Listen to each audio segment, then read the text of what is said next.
I didn't flinch when she said it. "I'm replacing you," she told me like she was commenting on the weather. Her voice carried the arrogance of someone who'd already celebrated the victory. I simply nodded, set my pen down, and walked out of the boardroom I designed from the ground up. She thought my silence was surrender. It wasn't. It was the sound of a fuse being lit. I'd mentored her not out of weakness, but because I believed she was loyal, sharp, underestimated, hungry. I saw pieces of my younger self in her ambition. I opened doors for her at the family company, walked her past gatekeepers who once laughed in my face, taught her how the numbers breathed, how the investors panicked, how the market could be manipulated with timing and tone. She called me a brother. Her father toasted to the family's future under us both. I should have realized their smiles were rehearsed. It started with a missing file, a tiny financial sheet she claimed was lost. But numbers don't disappear on their own. People make them disappear. Then came the whispers, the locked office conversations when they thought I'd already left. Her boss, an outsider I never trusted, began visiting after hours. Her elite lawyer lurked around like a vulture waiting for a corpse to drop. The real moment, though, was her email.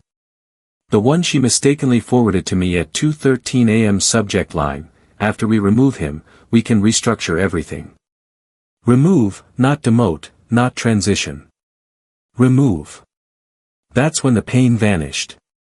Revenge is an anesthetic. I didn't confront them. I didn't argue. I didn't defend myself. I observed.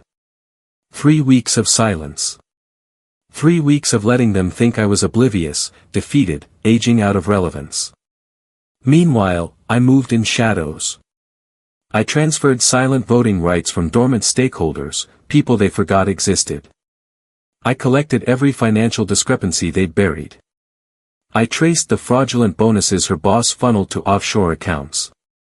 I found the falsified invoices her father approved when he thought no one was checking. And the best part, I didn't need to create a scandal. I just had to point a flashlight where they assumed darkness was permanent. Every signature, every timestamp, every secret call they made from personal phones they believed were untraceable.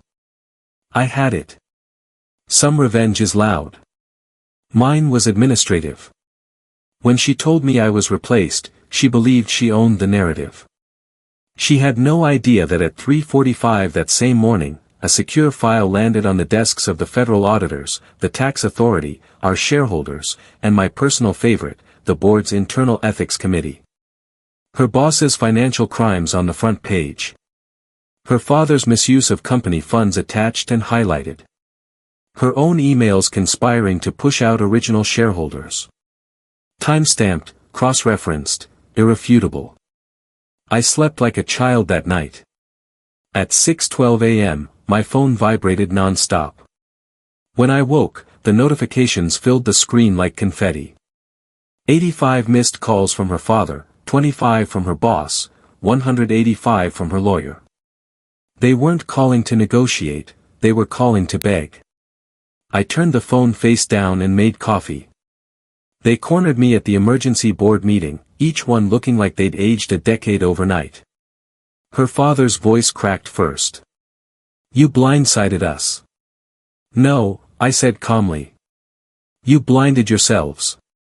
Her boss started sweating through his collar before I even spoke to him.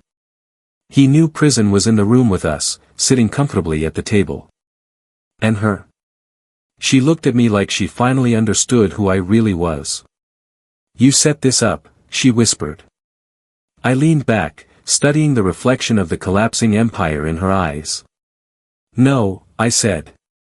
"You built the trap. I just made sure you fell into your own design." The shareholders voted unanimously. Her boss terminated and reported. Her father stripped of authority and placed under investigation. Her removed from every role she thought she'd secured. And me reinstated with more power than I ever wanted, but fully prepared to use. She didn't cry. She didn't scream. She just stared as the realization washed over her. I wasn't the brother she imagined. I was the storm she underestimated. After the meeting, she followed me into the corridor. "You ruined us," she said, voice trembling. I stopped, turned, met her eyes with a calmness she once mistook for softness. "No," I corrected. "You ruined yourself the moment you decided I was expendable." She looked small for the first time since I met her, a toppled queen without a kingdom. As I walked away, her lawyer called again. Her father sent another message. Her boss tried to email a desperate apology. I didn't respond. I didn't need to. In the end, revenge wasn't about destroying them. It was about restoring the truth and reclaiming what they tried to steal. And as I stepped out of the building I built into the morning sun, one final thought settled in my mind like a calm, satisfied breath. I don't fight for power anymore.